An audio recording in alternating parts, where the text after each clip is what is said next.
Kembali lagi di Cerita Cinta Channel. Jangan lupa like, comment, and subscribe ya. Terima kasih. Di sebuah sudut ruangan, terdengar suara televisi yang masih menyala. Abbas tertidur di depan televisi yang masih menyala itu.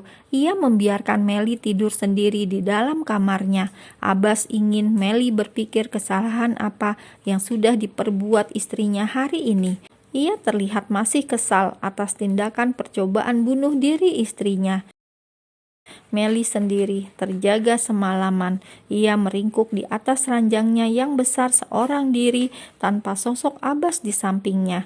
Ia merasa kedinginan, entah berapa selimut yang ia kenakan. Malam pun semakin larut. Abbas terbangun dari tidurnya. Ia bangkit dari tempatnya semula. Kakinya melangkah mencari air minum karena ia merasa kehausan. Setelah dari dapur, ia berbalik menuju ruang tamu kembali. Rasa kantuk Abbas belum hilang. Ia mau tidur kembali. Ketika melewati depan kamarnya, matanya melirik ke celah pintu yang memang ia biarkan terbuka. Matanya menatap tubuh Melly yang meringkuk. Abbas melangkah mendekati istrinya. Ia berniat memeriksa keadaan Melly saat ini. Ia berdiri tepat di samping ranjang kamarnya. Abbas mengulurkan telapak tangannya ke dahi istrinya. Dilihatnya Melly yang menggigil karena demam. "Dingin," ucap Melly lirih. Mendengar istrinya yang mengeluh kedinginan, Abbas perlahan melepas semua pakaian yang menempel pada tubuhnya. Usai melepas semua pakaiannya, Abbas langsung masuk ke dalam selimut. Ia mendekatkan tubuh Melly ke dalam pelukannya agar Melly cepat merasa hangat. Pagi hari, mentari bersinar dengan cerahnya. Musim hujan yang dingin berubah menjadi musim kemarau yang hangat. Ada kilauan cahaya yang masuk melalui celah jendela kamar Melly dan Abbas. Karena silau akan sinar matahari yang menerobos kamarnya, Melly mengejap-ngejapkan kedua matanya. Ia tersentak kaget saat menyadari dirinya tengah memeluk suaminya. Dengan pelan, Melly mengangkat sebagian tubuhnya yang menindih tubuh Abbas. Ia sempat terlena oleh aroma pria yang tidur di sampingnya saat ini. Merasakan ada sesuatu yang bergerak di atas tubuhnya, Abbas pun terbangun. Ditatapnya wajah Melly yang ia rindukan. Mereka saling memandang dengan dalam. Karena malas dan masih belum hilang rasa kantuknya, Abbas menarik tubuh Melly kembali dalam pelukannya. Tidak ada penolakan dari istrinya. Abbas semakin mempererat dekapannya. Melly yang juga merasa rindu dengan belayan sang suami membalas dekapan Abbas. Keduanya tertidur kembali hingga siang menjelang. Melly dan Abbas baru bangkit dari ranjang mereka ketika matahari tepat di atas kepala. "Sudah bangun," ucap Abbas yang melihat Melly mulai membuka matanya. Sebenarnya Abbas bangun lebih dulu dari istrinya, namun ia tidak beranjak dari tempat tidur. Abbas tidak beranjak karena Melly masih memeluknya sejak semalam. Rasanya ia tak ingin membangunkan sang istri. Ia pun menyentuh kening Melly. "Sudah tidak demam, sudah sembuh," ucap Abbas kembali. Melly masih kikuk. Ia merasa sedikit canggung berhadapan dengan Abbas. Melihat Melly yang belum terbiasa seperti semula, Abbas mencoba bersikap biasa. "Gak kerja?" tanya Melly. Ia berusaha menutupi kecanggungan yang menderanya. Bukannya menjawab pertanyaan dari Melly, Abbas malah meminta istrinya mengambilkan telepon genggamnya. Melly bangkit dari atas ranjang. Ia berjalan mencari handphone Abbas. "Semalam diletakkan di mana?" tanya Melly yang mencari di sekitar kamar namun tak menemukannya. "Mungkin ada di ruang tamu. Semalam sepertinya aku tinggalkan di sana," jawab Abbas. Selagi Meli keluar dari kamar, Abbas langsung bangkit dari tempat tidur. Ia menutupi tubuhnya menggunakan selimut. Abbas langsung berjalan cepat menuju kamar mandi. Rasanya ia juga malu dan canggung meskipun sudah lama menikah. Tadi malam cukup intens bagi mereka berdua, tentunya pasca mereka kehilangan calon bayi yang Meli kandung. Padahal mereka hanya tidur sepanjang malam, tidak ada aktivitas tambahan. Mereka cuma tidur dengan berpelukan sampai siang menjelang. Bagi Abbas, ini merupakan perkembangan yang bagus. Setidaknya ia merasa hidup bersama manusia, tidak seperti kemarin. Rasanya ia hidup bersama patung, Meli yang tanpa ekspresi dengan tatapan mata yang kosong. Namun itu sudah berlalu, semua berubah sejak semalam. Sambil mandi, Abbas kembali mengingat kejadian tadi malam. Ia mengingat ketika Meli membalas pelukannya. Abbas merasa telah menemukan cintanya yang sempat hilang. Meli kembali ke kamarnya dengan membawa handphone milik suaminya. Dilihatnya Abbas sudah tidak ada di tempat semula. Mendengar suara gemericik air, Meli mengira suaminya pasti sedang mandi. Ia pun memunguti pakaian Abbas yang berserakan di lantai. Bibirnya tersenyum simpul mengingat peristiwa semalam.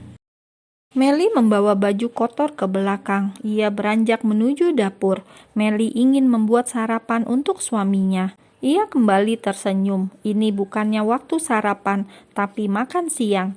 Meli menertawakan dirinya sendiri. Bagaimana bisa ia tertidur pula sampai siang dalam dekapan sang suami, seperti pengantin baru saja, pikirnya. Ia mulai menyalakan kompor, memecahkan beberapa cangkang telur. Ia ingin membuat dadar gulung untuk makan siang mereka. Mudah, cepat, dan praktis. Meli juga tidak lupa membuat susu hangat untuk suaminya. Sepertinya perasaan Meli berangsur membaik. Setelah semuanya sudah siap, Meli melangkahkan kakinya menuju kamar. Ia ingin memanggil Abbas, namun sepertinya ia mendadak menjadi bisu. Meli bingung untuk memulai pembicaraan dengan sang suami. Di tengah keraguannya, Meli dikagetkan dengan keberadaan Abbas yang sudah berada di depannya. Ayo makan. Meli nampak canggung, walau hanya sekedar mengajak makan. Iya, aku juga sudah lapar banget. Semalam belum sempat makan malam, ucap Abbas. Mendengar penuturan Abbas membuat Meli salah tingkah. Ini semua karena perbuatannya. Abbas yang melihat ekspresi Meli saat ini langsung mengalihkan pembicaraan mereka. Masak apa? Tanya Abbas untuk mengalihkan perhatian istrinya. Masak apa adanya ya, gak punya stok, kulkasnya kosong, ucap Meli malu karena akhir-akhir ini memang dia jarang masak dan hampir tidak pernah belanja. Adapun yang belanja biasanya Abbas, itu pun hanya beberapa makanan instan, makanan cepat saji. Ini semua karena kondisi Meli kemarin yang masih belum normal. Ia seperti mayat hidup tanpa ekspresi. Tapi syukurlah kondisi Meli sedikit demi sedikit berangsur pulih. Ini karena Abbas yang tidak pernah menyerah terhadap istrinya. Ya sudah, habis kamu mandi, kita belanja ya, mau? Tanya Abbas. Meli menganggukkan kepalanya. Ada sedikit senyum yang tergambar di sudut bibirnya, membuat Abbas bernafas sedikit lega. Tuhan sepertinya sudah mengembalikan istrinya kembali. Mereka menikmati makan siang sekaligus sarapan bagi keduanya. Meski dadar gulung yang rasanya keasinan, bagi Abbas rasanya sangat nikmat ketika istrinya yang membuat. Gimana rasanya? Sepertinya tadi aku kebanyakan memberi garam, ucap Meli dengan sedikit malu. Enak kok, masakan kamu numero uno, canda Abbas dengan sedikit tertawa. Meli seperti tersindir dengan ucapan suaminya. Melihat istrinya yang langsung menundukkan kepala, Abbas bangkit dari kursinya. Ia meraih dagu Meli, diciumnya dengan lembut bibir istrinya. Ini beneran numero uno, aku nggak bohong, bisik Abbas di telinganya, membuat pipi Meli merona seketika. Suasana hati Meli saat ini semakin membaik. Wajahnya tidak nampak murung seperti biasanya. Setelah selesai makan siang sekaligus sarapan, mereka berdua berencana pergi berbelanja bersama. Kini Meli tengah bersiap. Ia sedang berhias di depan meja riasnya. Rasanya sudah lama sekali dirinya tidak menghias diri. Perlahan ia mengamati mata panda yang sudah menempel pada matanya. Ini semua karena seringnya ia terjaga tiap malam. Meli kesulitan untuk memejamkan kedua matanya. Ia memiliki gangguan tidur. Rasa cemas dan resah menggelayuti hatinya setiap malam. Namun itu sudah berlalu. Nyatanya semalam ia tertidur pulas sampai menjelang siang. Pelukan Abbas mampu melelapkan tidurnya. Kecemasan yang menghampiri dirinya hilang sirna ketika Abbas mendekapnya. Meli melihat pantulan dirinya di depan cermin. Ia tersenyum tipis ketika mengingat kejadian semalam. Mungkin Meli sedang jatuh cinta. Ia sedang jatuh cinta untuk kedua kalinya dengan orang yang sama. "Udah siap, Mel?" Suara Abbas membuyarkan lamunannya. "Iya." Meli sedikit terkejut karena Abbas muncul secara tiba-tiba.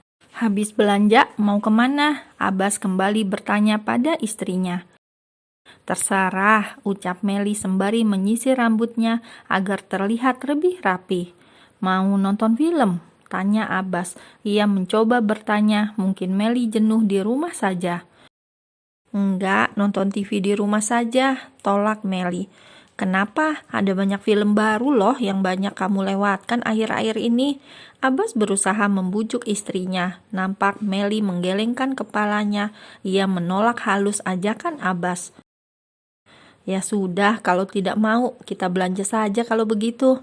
Abbas menyerah. Ia tidak membujuk istrinya lagi. Meli sudah siap sekarang. Ia sudah terlihat cantik dan fresh. Kaos pendek dan celana jeans yang ia kenakan membuat ia nampak seperti anak muda zaman sekarang. Tidak lupa Meli mengambil tas, warnanya senada dengan kaos yang ia kenakan. "Ayo," ucapnya pada Abbas yang sedari tadi menanti dirinya. Abbas merangkul pundak istrinya. Mereka bersama-sama keluar dari apartemen menuju mobil. Seperti biasa, Abbas terlebih dahulu membukakan pintu mobil untuk istrinya. Selanjutnya, ia masuk mobilnya sendiri dan mulai menyalakan mesin. Sejurus kemudian, mobil langsung melaju membelah jalanan ibu kota. "Mau dengar musik?" tanya Abbas. Ia ingin memecah kesunyian yang tercipta saat ini. Karena sedari tadi istrinya hanya diam tanpa suara. "Boleh," ucap Meli singkat. Setelah mendapat respon dari istrinya, Abbas pun mulai menyalakan musik. Ia memilih lagu yang pas dengan perasaannya saat ini. Pilihannya jatuh pada lagu milik Padi. Suara Fadli menggema syahdu di telinga keduanya. Meli langsung menyunggingkan senyuman. Ia menjadi teringat jarak usia di antara mereka. "Aku masih SD loh saat mereka debut," kata Meli tiba-tiba. "Haha," Abbas langsung tertawa. Ia bukannya menertawakan kekasihnya itu. Ia baru menyadari jarak usia mereka yang terpaut amat jauh. "Ini band kesukaanku, Mel, waktu kuliah dulu," jawab Abbas sembari mengakhiri tawanya. "Ternyata kamu tua banget ya." "Hehehe," ucap Meli. Hubungan keduanya sedikit mencair. "Iya," jawab Abbas dengan manyun. Namun hatinya merasa senang. Perlahan Meli mulai kembali seperti kekasihnya yang dulu. "Bener loh, waktu mereka launching album perdana, aku masih SD. Aku ingat betul karena Kak Lisa penggemar fanatik band itu," ucap Meli. "Iya sayang, udah gak usah diperjelas. Memang usia kita terpaut jauh. Kamu masih sangat muda, sedangkan aku sudah seperti om-om. Puas kamu," ucap Abbas dengan nada bercanda. "Hehe, baguslah kalau sadar." Mendengar ledekan dari istrinya, Abbas langsung mencubit hidung mungil Meli. "Auh," teriak Meli. "Makanya jangan nakal, karena sekarang kamu sudah sadar jarak usia yang terbentang jauh di antara kita. Panggilnya lebih sopan ya," goda Abbas. Hehe, udah terbiasa, bakalan susah ngerubahnya. Meli ngeles. Abbas kembali mencubit pujaan hatinya, namun kali ini ia mencubit pipi Meli. Spontan Meli menjerit keras. Keduanya kini tertawa lepas ditemani alunan lagu padi yang mengiringi perjalanan mereka. Tidak terasa, akhirnya mereka sampai di pusat perbelanjaan di tengah kota. Sekarang Meli dan Abbas sudah keluar dari mobil. Keduanya berjalan menuju pintu masuk. Abbas mulai mencuri kesempatan. Ia mencoba meraih tangan Meli. Mungkin mulanya sedikit canggung. Namun ternyata Meli menyambut uluran tangan suaminya, membuat Abbas semakin percaya diri. Ia melirik wajah istrinya. Abbas memberikan senyum termanisnya untuk Meli. Ia berterima kasih Meli mau menyambut uluran tangannya. Abbas merasa Meli benar-benar seperti Melinya yang dulu, gadis yang riang serta pemalu bila ia mulai menggodanya, gadis manis yang selalu membuat hatinya berbunga-bunga. Abbas tidak tahan, ia langsung merapatkan tubuhnya. Abbas memeluk dan mengecup kening istrinya di tengah-tengah keramaian. Malu banyak orang, bisik Meli di telinganya. Malu kenapa? Aku kan suamimu, jawab Abbas sambil nyengir. Iya, tapi tetap saja, lepasin dong, aku malu banyak yang lihat, bujuk Meli. Abbas mukanya sudah seperti muka tembok. Ia tidak peduli tatapan dari para pengunjung. Ia justru tebar pesona dengan menebarkan senyum di mana-mana. Abbas sedang merasa bahagia saat ini. Sekarang dia sedang jatuh cinta. Ia jatuh cinta pada wanita yang sama untuk kedua kalinya. Bunga-bunga bermekaran di hatinya.